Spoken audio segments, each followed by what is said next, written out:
Gracias, es un gusto compartir con ustedes en este séptimo Foro Liberal de América Latina, estimados amigos. Hoy pues voy a tener la oportunidad de poder compartir con ustedes un tema por demás importante en esta convulsión política, económica y social que vivimos en el mundo prácticamente y que América Latina no escapa a esta realidad. Y es el tema que hemos acuñado como condicionalismo, un marco de acción para los cristianos.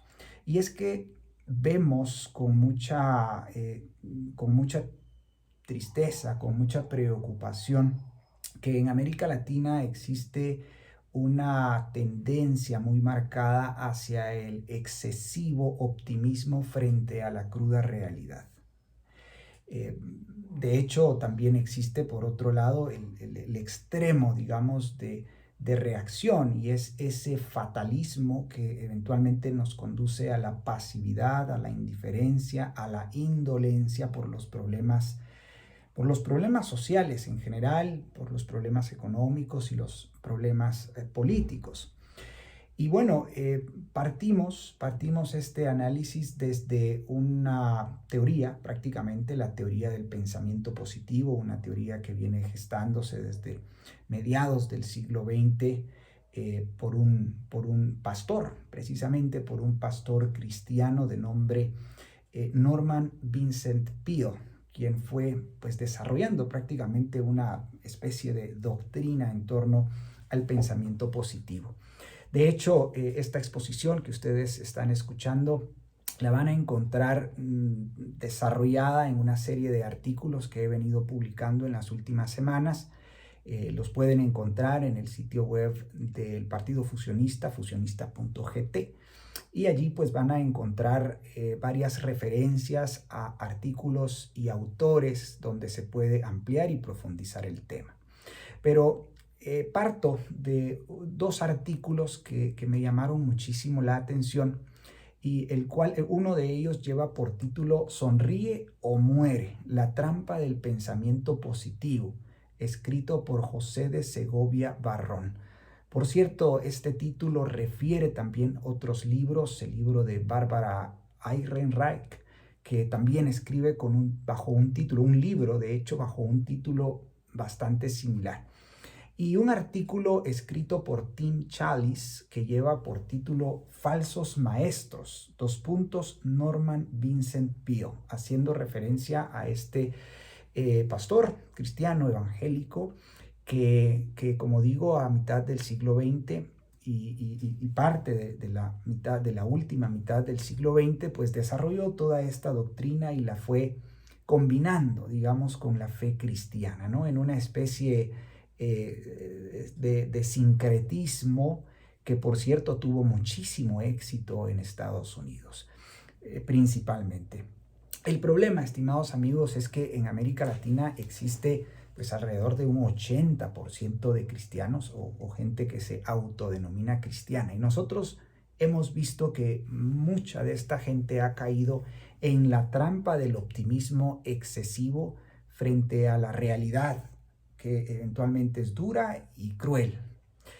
Bajo esta especie de hipnosis se asume que el sistema no falla, sino que lo que falla es la actitud de las personas frente a la vida. Su plan es imaginar, proclamar, creer que algo bueno debe pasar y que por tanto pasará, ¿no? Esta fórmula ha sido combinada con una fe cristiana tergiversada, que fue el caso precisamente de Norman Vincent Peale, y apoyada por quiméricas oraciones al dios mago, ¿no? Es muy común en nuestros países saber de los famosos desayunos de oración, ¿no? Y de cómo los gobernantes, presidentes, pues se hacen presente a ciertas jornadas de oración, los cristianos oran por él, pero realmente esas oraciones, esas quiméricas oraciones, no conducen a un sistema de gobierno, a instituciones económicas y a tener políticas públicas compatibles o de alguna manera congruentes con las enseñanzas cristianas. ¿Por qué? Eso sencillamente no pasa. En ese sentido, el pensamiento positivo, que por cierto el escritor y actor mexicano le llama de una manera más coloquial, digamos, incluso graciosa, le llama exceso de pensamiento mágico pendejo, ¿no?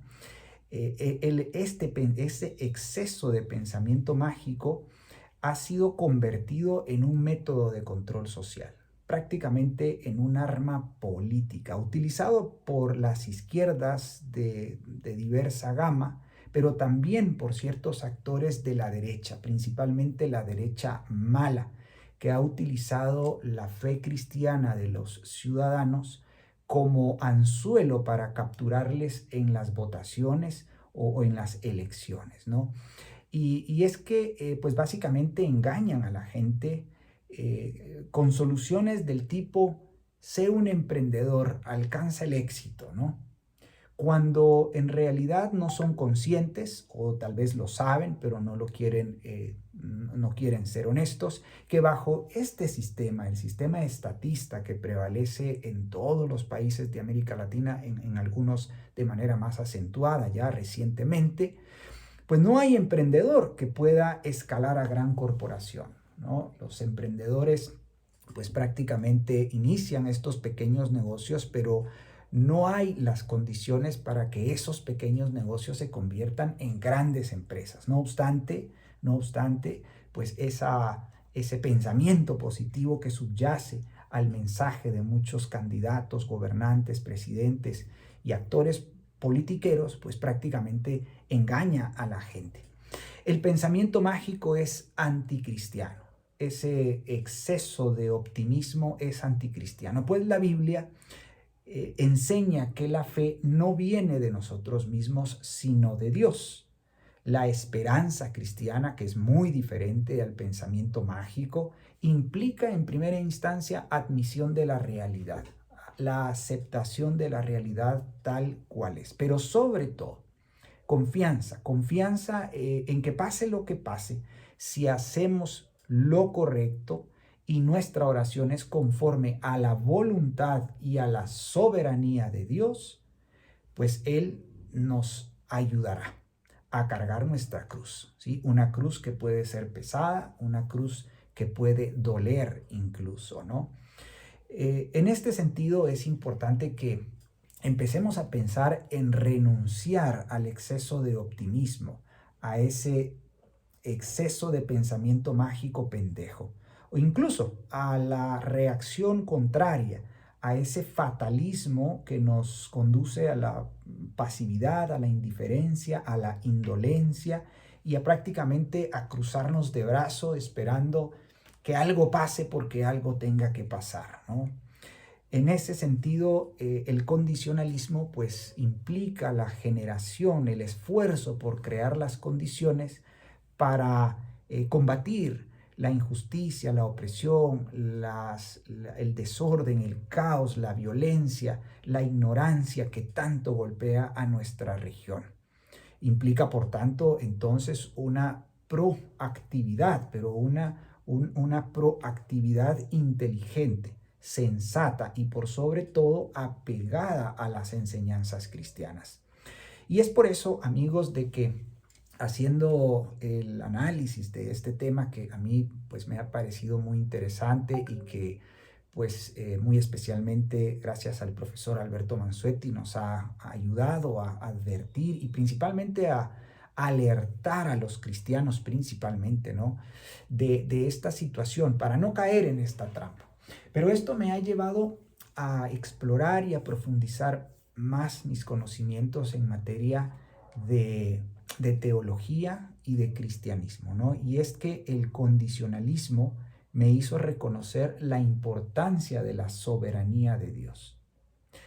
Y en ese sentido, pues me encontré con dos artículos también muy buenos que refiero en este momento. El primero de ellos lleva por título El pecado de las naciones y sus castigos, un artículo escrito por el cardenal francés del siglo XIX, Louis Edouard Pye, el cardenal Pye.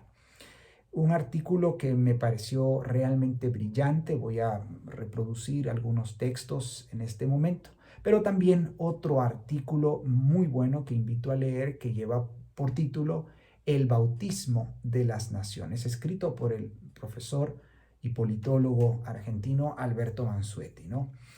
Escribe el cardenal Pay. Vean este texto que tanto poder y que tanta razón tiene en este sentido. Abro comillas, como las naciones hacen con Dios, Dios hace con las naciones. El poder como tal que ignora a Dios será como tal por Dios ignorado. Ahora, ser ignorado por Dios es la mayor de las desgracias. Es el abandono, es el rechazo del mayor absoluto. Cierro comillas. Es muy claro el cardenal Pay, ¿no? En este sentido, nuestros gobernantes, nuestros sistemas de gobierno y economía han de alguna manera rechazado los principios, las normas y las enseñanzas cristianas en materia política, económica y social. Primera de Samuel 8 es justamente uno de los pasajes bíblicos que proscribe el gobierno ilimitado, ¿sí? Y que advierte, alerta hacia las consecuencias de lo que pasa cuando nos alejamos de ese principio de establecerle límites a los gobiernos civiles. Y bueno, en este plano, el profesor Alberto Mansueti nos recuerda que de no aplicar todas las enseñanzas cristianas, incluyendo los principios éticos, jurídicos, económicos y políticos del Antiguo Testamento y que Jesús enseñó, tres castigos, dice el cardenal Pay, tres castigos sobrevienen a las naciones. Número uno, la tiranía. La inestabilidad, número 2, y número 3, la decadencia y la nulidad de los hombres. Pues bien, cabe preguntarte, interpelarte en este momento, ¿no? Las tiranías ya de alguna manera instaladas y atornilladas en países como Cuba, Venezuela y Nicaragua, ¿no? Son tiranías, las tiranías por lo general son de izquierda y por lo tanto son totalitarias. De las tiranías deriva la inestabilidad política, económica y social, muy claramente visible, digamos, en estos países. Pero en otros países que ya empiezan a coparse las izquierdas en el poder o a atornillarse las izquierdas en el poder, pues bueno, irán convirtiéndose en tiranías con el pasar de los meses y de los años, lamentablemente. De las tiranías, pues sobreviene esta inestabilidad que vemos en nuestros países, inestabilidad que se refleja en las adversas condiciones económicas que padecemos los latinoamericanos, la violencia, la corrupción, la pobreza, la miseria, la ignorancia, la falta de servicios médicos, la enfermedad prácticamente, ¿no? Que nos atañe, que nos embiste con toda su fuerza y que no somos capaces de poder combatir, digamos, por medios eficaces. Y bueno, estas tiranías y esta inestabilidad pues conduce a una decadencia moral y a la nulidad de los hombres, lo cual el cardenal Pay pues nos dice claramente, ¿no? De la decadencia y la nulidad de los hombres, las sociedades se quedan sin más hombres que puedan sacarlas de las tiranías y curarles de la fiebre de las revoluciones, porque recordemos que de las tiranías pues generalmente emergen revoluciones que conducen a democracias no liberales o democracias no representativas, democracias que se transforman también en, en demagogia. Y por eso es que encontramos muchos candidatos demagogos en la región, candidatos que luego van a dar justamente a provocar nuevamente tiranías y nuevamente pues oligarquías que también le suceden a las tiranías o a las dictaduras. Las dictaduras, a propósito, por lo general son de derechas y por tanto son autoritarias, no son totalitarias. Debemos entender muy bien esa diferencia entre tiranías y dictaduras. Pues lo que sucede de este círculo, de este ciclo vicioso del cual estamos siendo testigos en América Latina, pues básicamente es que sobrevienen estas desgracias, ¿no? Esta decadencia moral que vemos reflejada tal vez muy marcadamente en las migraciones irregulares que vemos a los Estados Unidos, principalmente desde los países de Centroamérica y México, pero también las diferentes convulsiones violentas que vemos en nuestros países, ¿no? Esta agitación social que se refleja en las calles cuando el malestar llega pues a colapsar. Y pues bueno, en ese sentido, la decadencia moral significa el rompimiento de la familia, el rompimiento de los matrimonios y por supuesto la pérdida de ese código de principios, normas y valores cristianos que permiten que la sociedad se mantenga, digamos, en un estado civilizado, pacífico, sereno y que pueda resolver sus problemas por los medios conducentes, ¿no? El mercado, las cortes y los juicios y pues los métodos que son básicamente métodos pacíficos. Los buenos cristianos somos condicionalistas y nos esforzamos por generar las condiciones para que nuestras sociedades vayan por el camino del orden, de la justicia, de las libertades y de la prosperidad económica. Pero debemos aceptar la voluntad y la soberanía de Dios. Debemos reconocer que Dios es soberano y debemos hacernos responsables de nuestra pasividad, de nuestra indiferencia y de que, bueno, eventualmente estemos iniciando o pasando por un momento de mucha crisis que pues es prácticamente la consecuencia de nuestras decisiones de habernos alejado de una manera muy brusca de las enseñanzas cristianas en materia de política y en materia de economía, de derecho, etc. En este sentido, pues es importante reconocer que hay un consejo de Dios para las naciones, ¿no? Y esto pues de alguna manera nos lleva a entender cuál es ese consejo, ¿no? En Deuteronomio 17, por ejemplo, se prescribe cuáles son los principios para nuestros sistemas de gobierno, para sistemas de gobierno limitado. Y en ese sentido, pues el artículo del profesor Alberto Mansuetti, El bautismo de las naciones, nos enseña que en el pasado los apóstoles y los primeros discípulos de Jesús resucitado, en respuesta al mandato expresado en Mateo 28, pasaje conocido como la Gran Comisión, bautizaron a las naciones y las discipularon en todas las enseñanzas cristianas, incluyendo también aquellos principios jurídicos, éticos, políticos y económicos del Antiguo y del Nuevo Testamento. Así, de esa manera, emperadores, reyes y duques, escritores y pensadores, las élites en general y el pueblo fueron impregnados con estas enseñanzas, dando vida a una cultura política cristiana. El resultado fueron los muchos procesos civilizatorios, pero también las cartas Puebla, los pactos y los fueros, las escuelas y las universidades que fueron surgiendo en los primeros siglos de vida cristiana y por supuesto principalmente en el segundo milenio después de Cristo. En esta cultura política cristiana quedó impregnada, quedaron consagradas las nociones de gobierno limitado, mercados libres y propiedad privada, que son los tres principios, los tres pilares fundamentales de la doctrina del liberalismo clásico.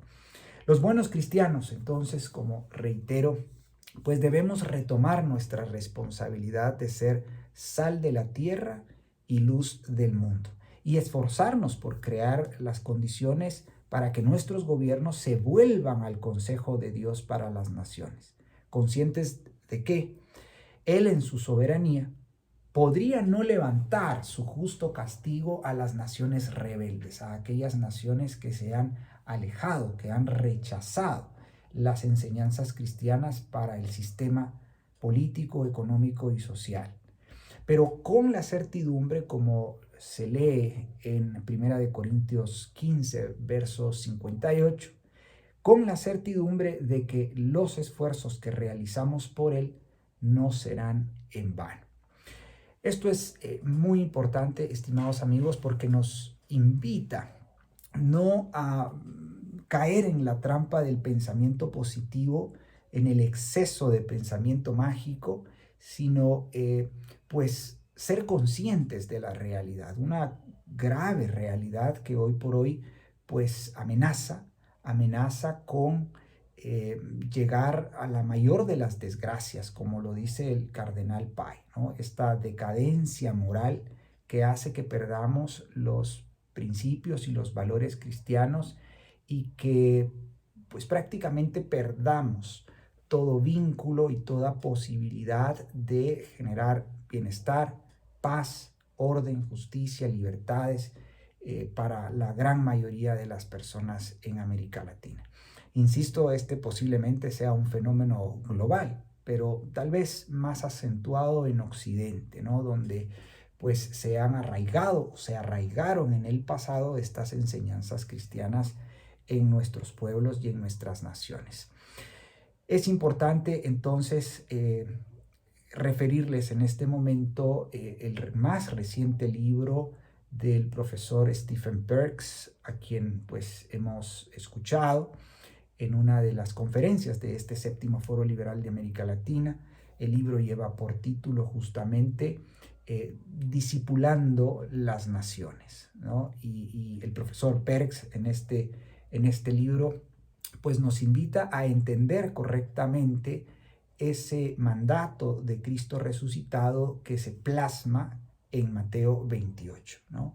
Como dice el profesor Alberto Mansuetti, pues antes se discipulaban a las naciones, se bautizaba a las naciones y se bautizaba principalmente a los representantes de las naciones, a los emperadores, reyes y gobernantes. Y estos pues seguían los consejos de Dios prescritos en la Biblia y los aplicaban en las políticas públicas y en las instituciones económicas.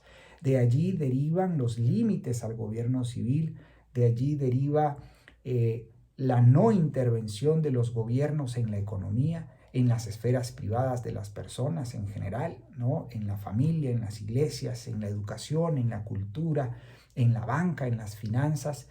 Existía esa soberanía de las esferas privadas con respecto a la soberanía del gobierno civil, ¿no? La esfera pública era también soberana y el gobierno civil se limitaba a sus tres únicas y naturales funciones: la seguridad, la justicia y las obras públicas. En tal sentido, estimados amigos, pues creo que es conveniente plantearles la proyección que tiene el Foro Liberal de América Latina, nuestros movimientos, nuestros partidos políticos. Tenemos un proyecto político que hemos llamado la Gran Devolución, porque proponemos devolverle a los ciudadanos esas atribuciones, poderes y recursos que les han sido usurpadas desde hace ya más de 150 años y que de alguna manera no permiten que existan las condiciones de orden, justicia, libertad y prosperidad económica.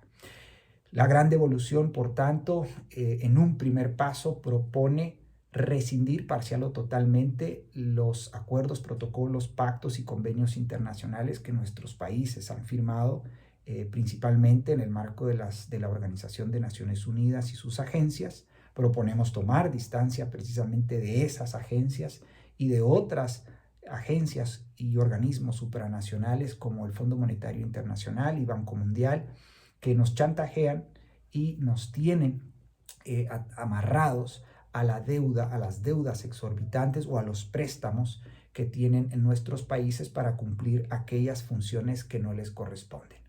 Un segundo paso de ese proyecto de la Gran Devolución es derogar las leyes malas. El sistema estatista en sus dos versiones, el socialismo y el mercantilismo, se materializa a través del ordenamiento jurídico, es decir, desde la Constitución hasta las leyes ordinarias, pasando por estos convenios internacionales que ya mencionaba, pero también pasando por acuerdos gubernativos, acuerdos ministeriales, acuerdos municipales al interno de nuestras municipalidades. De la derogación de las leyes malas deviene el tercer gran hito del proyecto de la Gran Devolución, y es la aplicación de nuestras 5 reformas auténticamente liberales, completas, radicales y congruentes. Una reforma política orientada a limitar el gobierno a sus funciones propias de seguridad, justicia y obras públicas, un impuesto único, partidos políticos real y verdaderamente privados y un auténtico federalismo, es decir, una descentralización legal, funcional y fiscal de nuestros municipios, departamentos y provincias. Una reforma número 2 en economía y finanzas, prácticamente eliminar privilegios, privatizar para la gente, retornar al patrón oro y darle mayor solidez a nuestra moneda y darle un mayor poder adquisitivo a nuestra moneda. Y en el ámbito de las 3 reformas sociales, una reforma en educación, una reforma en atención médica y una reforma en el sistema de jubilaciones y pensiones. En estas 3 reformas sociales, las cuales responden al principio de propiedad privada, pues básicamente proponemos privatizar estas funciones, devolverlas a las esferas privadas que corresponden, a las familias, a los maestros en el caso de la educación, a los médicos en el caso de la atención médica, a los trabajadores sociales y médicos en el caso del sistema de jubilaciones y pensiones. Y para los más pobres, de manera temporal, una serie de 3 series de vouchers, bonos o cupones para que puedan canjearlas en las entidades privadas o privatizadas que ellos libremente elijan. Las 5 reformas son inseparables una de la otra y deben aplicarse en simultáneo, de shock, para que pueda existir pues un cambio radical, un cambio completo hacia el capitalismo liberal, hacia ese sistema de gobierno y economía que es el único prácticamente que puede generar las condiciones de orden, justicia, libertades, prosperidad económica que todos anhelamos. Pues bien, amigos, termino con eso. El condicionalismo es ese marco de acción para los verdaderos cristianos, ese esfuerzo que debemos hacer para crear las condiciones para lograr que nuestros países cambien para bien y para mejor. Y eso pues no lo genera ese exceso de pensamiento positivo, ni tampoco ese fatalismo que nos conduce a la pasividad y a la indiferencia. Debemos confiar en la soberanía de Dios, debemos aceptar la voluntad de Dios. Eso es lo que hacen los verdaderos cristianos. Y en tanto, pues, como he dicho, siempre con la certidumbre de que los esfuerzos que realizamos por Él no serán en vano. Muchísimas gracias, ha sido un gusto poder compartir con ustedes. Hasta la próxima.